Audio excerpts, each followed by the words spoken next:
สวัสดีพี่น้องสวัสดีเพื่อนสุขุทุกคนเด้อมื้อนี้เสียดบ้านมันแซงพี่น้องถ่ายกับกูตัวบ้าถ่ายเอาเจ้า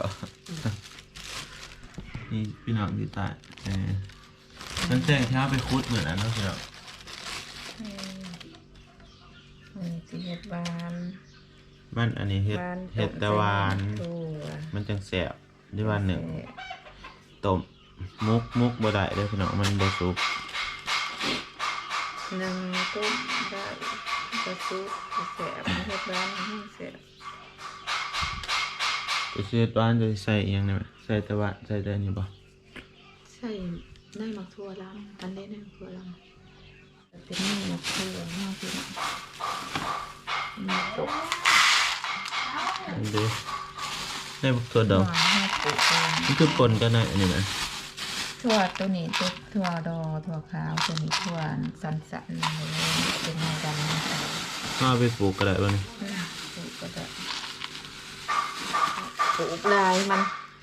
เขาก็เอามาขายกินบอทนแห้งเขาก็ขายหน้าเอ็มโตน้ำพานก่อนน้ำพานเปลือกมันอ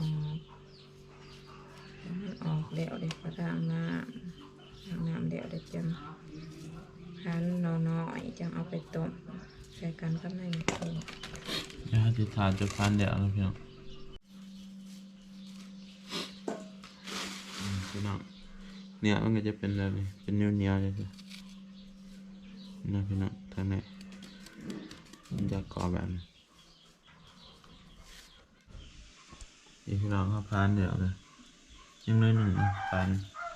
ที่เป็นเยอะสีนะพี่น้องแล้วก็จะซอยเป็นตอนนิดหน่อยพันเป็นตอนนิดหน่อยอีกที่หนึ่งล้างน้ำเดี๋ยวพี่น้องมันแซงหรือว่ามันนกมันป่าตั้งฟังไทยบางบอนคือเอิญมันนกมันนกคือต่างนี่เจ้าแร่มันนกมันเที่ยมันเที่ยซีเมนต์มันนกมันแซ่บมันเที่ยมันเป็นอย่างเงี้ยนี่พี่น้องเขาก็จะซอยเป็นตอนจะสิเนาะตอนนี้หน่อยเอาไปต้มอีกทีหนึ่งจังสุกไปหรือว่าเขากันหนึ่งกินกระดาษนั่นไหมเนาะอันหนึ่งเครื่องเปลือกนะหนึ่งพันแนวนี้คือหนึ่งก็ได้แบบหนึ่งพันเปลือกออกมันเป็นหนึ่งเดียวพันแบบนี้เด็กกระเจ้ามะพร้าวน้ำตาลกินกาแฟแบบนี้ต้มบานใส่ในมะพร้าวกาแฟที่เขาไปคุดเหมือนอะไรพี่น้องตากแดดไปคุดเหมือนก็ได้ในมาเฮ็ดเหมือนนี้นะพี่น้องนี่เทียมมะพร้าวบดกำลังได้ช่วยเขาก่อนพี่น้องในการสิต้มมาดิสิต้มมันมาดิเป็นวัดนะพี่น้องเสียงเปลี่ยน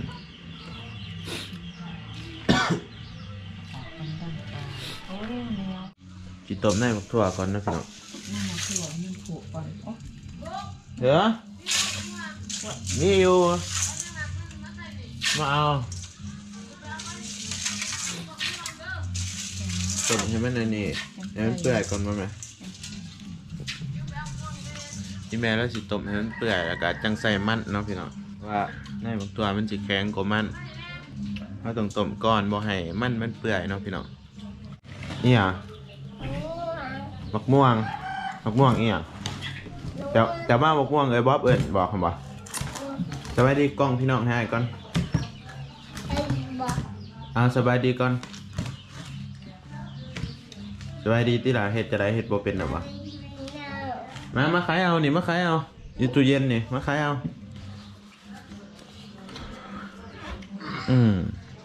นี่อยู่ในนี่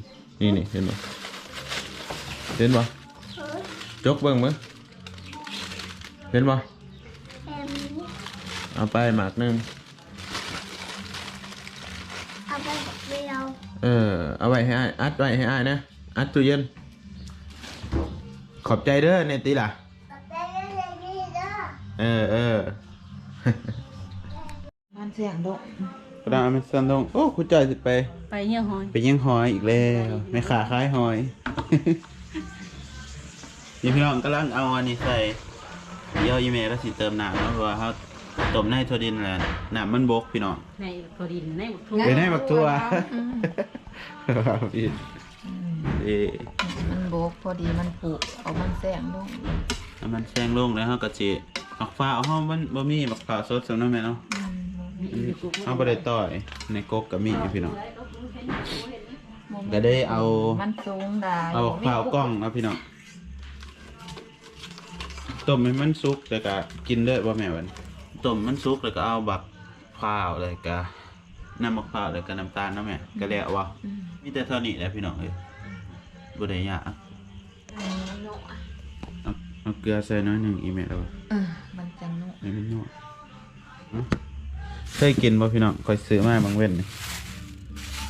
น้อยบักผางหน่อยส้มสมเลยพี่น้องรอเบิ่งคลิปเด้อสิเฮ็ดคลิปกินสมกับบักผางพี่น้องไปจะสิปรุงได้บ่ รอเทียมรอแบบ นี่พี่น้องนำกะทิมันบักผาวสดเฮาบ่ได้ต่อยในกกเนาะมันสูงหลายใส่น้ำตาลพี่น้องตอนนี้กำลังฝดเนาะน่าจะข้นถ่ายอีเมลมาแล้วก็ถามมันเปื่อยเฮาก็สิปรุงเอา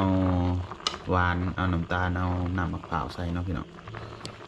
หอมพี่น้องเลยข้นอีเมลว่าให้ข้นเวลามันอันนี้เนาะพี่น้องบกอีเมลใส่น้ำตาลครับใส่เบิดหันบ่ฮะบ่ บ่ โอ้ใส่น้ำตาลพี่น้องนี่จะบ่หวานโผดบ่ใส่น้ำตาลยังใส่เกลือน้ำอีกบ่นี่ใส่เกลือน้ำ เพื่อให้มันบ่ให้มันจาง โอ้มันจะเป็นเหนียวๆจะสิน้ำแม่เนาะ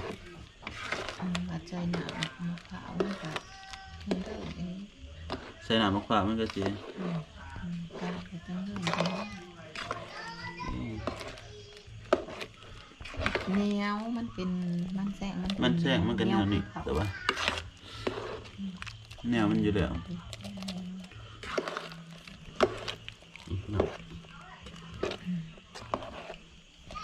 ถึงบ่ได้สิใส่อันนี้ จังหน่อยการเปิดใจนะมะพร้าว ใส่มะพร้าวพี่น้อง อันนี้มะพ เอา ร้าว มะพร้าวใส่มะพร้าวกล้อง แซ่บมะพ มะพร้าวกล้องมันสิบ่แซ่บคือมะพร้าวสดนะแม่เนาะ พร้าวสดเอาเวลาต้องโตสูง กกสูงหลายเฮาบ่ได้ขึ้นเนาะแม่เนาะขึ้นบ่ได้ ขึ้น ต้องต่อยเอาอย่างเดียวพี่น้อง ปล่อยกับว่าไม่ไหมเนี่ยมันสูง ไม่ตะกี้ให้มีอยู่ได้เบิด2กล่องบ่ เบิ่งเส้นก่อน นี่พี่น้องมันก็สิเปลี่ยนหน้าต่างนี่ไอ้สิเข้าใจไหมแซ่บปะ ว่าใส่กล่องเดียวก็พอเอา ใช้เบิด2ดอกเป็นยัง ใส่ว่าจังก็ใส่ จังมันสิใส่เบิด2กล่องเนาะพี่น้องเอ้ย แสะแสะ มะพร้าวกล่อง20เกาะเนาะพี่น้องกล่องที่2พี่น้อง หนึ่งบ้านหอม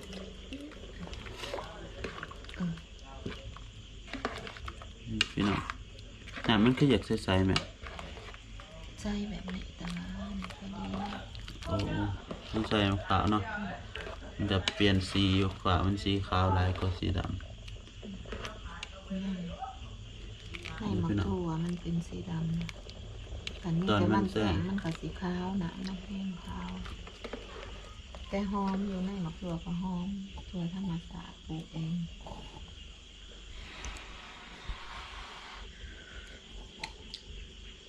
แซ่บไป แซ่บแล้วกินได้เด้อบ่กันว่าถามมันอีกอย่าง มาทาแล้วกินดอก ปรุงเลยบ่ ตักที่เราไปกินอยู่นี่ กะมันเย็นก็แห้งเสร็จ แม่มันสิลวกกัน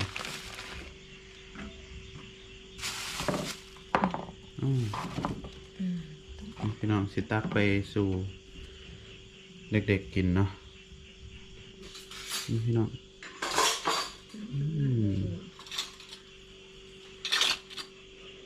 เห็ดบ่ยากเนาะพี่น้องใส่2-3 อันนะจำว่าคะแนนมีมันแสง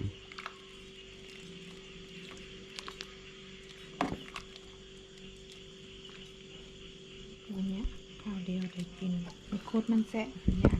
กุดมันแซงยากอย่างเดียวพี่น้องกินนี่บ่ยาก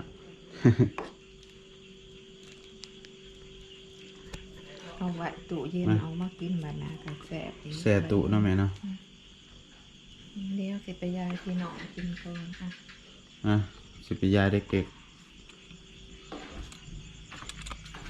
ให้กันบ่ปีพี่น้องเด้อเด็กๆเด้อมาซิมหวานมาซิมหวาน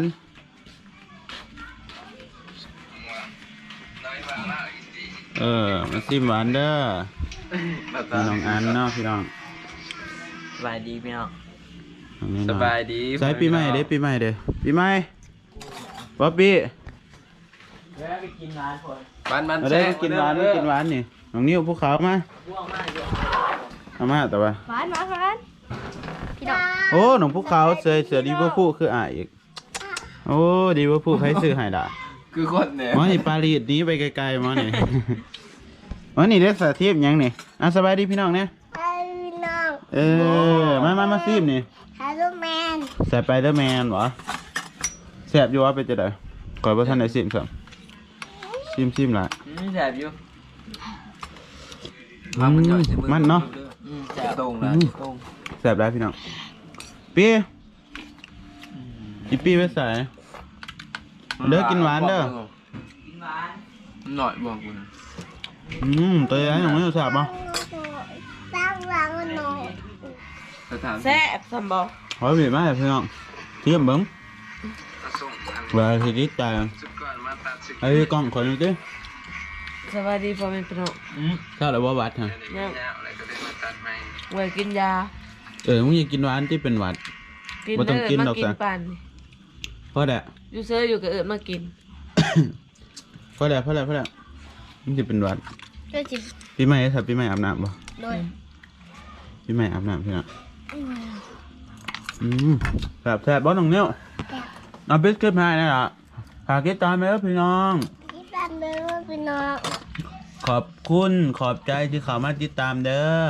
ฟังเอาไว้ที่ตามเลย บ๊ายบายเด้อพี่น้อง บ๊ายบาย สบายดีถูกสบายดีน้องนิ้วไปก่อนเด้อ ขอกินก่อนเด้อวันนี้ บ๊ายบายเด้อพี่น้องเจอกันคลิปหน้าเด้อพี่น้อง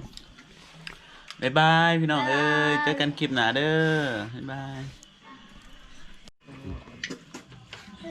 ปีใหม่มากเลยพี่น้องเอ้ย สบายดีพี่น้องเด้อ แล้วอาบน้ำได้วะเนี่ย ข้าวเครื่อง งามอยู่เนาะคืออ่ำผัดผ้าเนี่ย ไอพี่น้องคนตัวลาไปก่อนนะเด้อบ๊ายบายปีใหม่มาทักทายจักหน่อยเนาะ